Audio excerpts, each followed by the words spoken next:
Joining the Night's Watch, or taking the Black, is a singular honour for any northerner.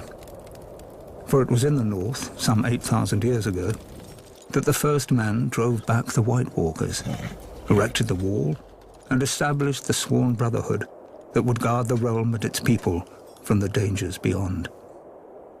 Regrettably, the Night's Watch no longer commands the widespread respect and admiration it once did.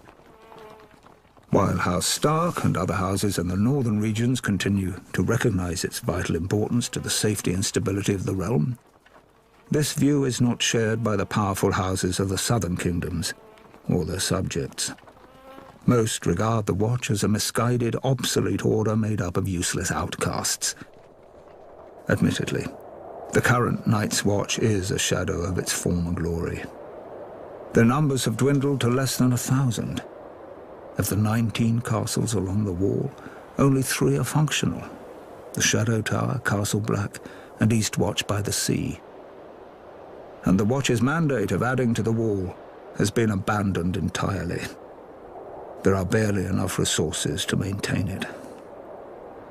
Recruiting officers, known as Wandering Crows, scour the dungeons and slums of the realm in hope of finding men to fill the ranks.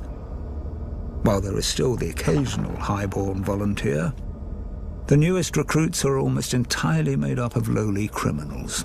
Thieves, rapists, and murderers, sentenced to the wall as punishment for their crimes.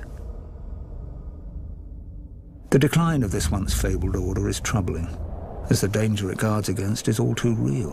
While the White Walkers haven't been seen or heard from in ages, and may very well be the stuff of myth, barbarian tribes that dwell beyond the wall, known as wildlings, have been a menace to the north and its people for generations. At certain points in history, the disparate wildling tribes have united behind a single leader, a king beyond the wall, and attempted large-scale attacks against the realm. But thanks to the resourceful and courageous men of the Night's Watch, these so-called kings were soundly defeated. While many have lost faith in the Night's Watch, the people of the North are steadfast in their belief that the Black Brothers will answer the call of duty. But with winter coming, diminished numbers, and a lack of widespread support, will they be ready?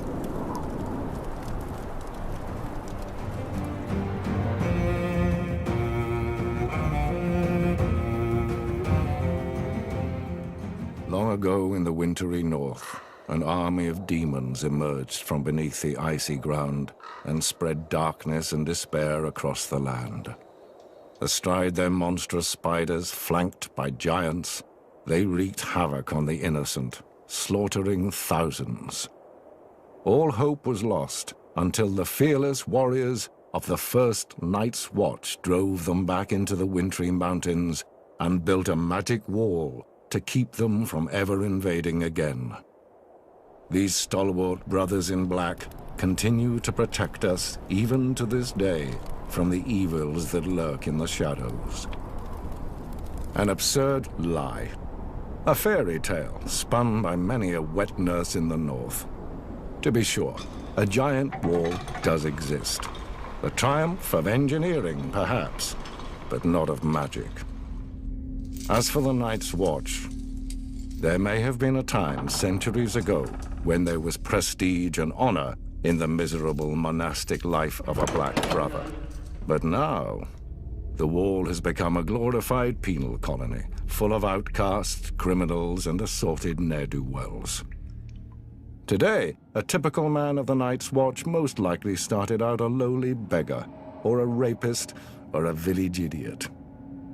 As for the few high-born watchmen, they either fought on the losing side of a war, or were disowned by their parents for one reason or another. Those who persist in defending the Night's Watch will claim the Seven Kingdoms need protection from the wildling tribes of the far north. But there's little to fear from those primitives.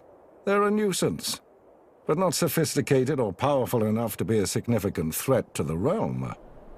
And any talk of White Walkers returning with their armies of the dead and their giant spiders and their snarks is just that.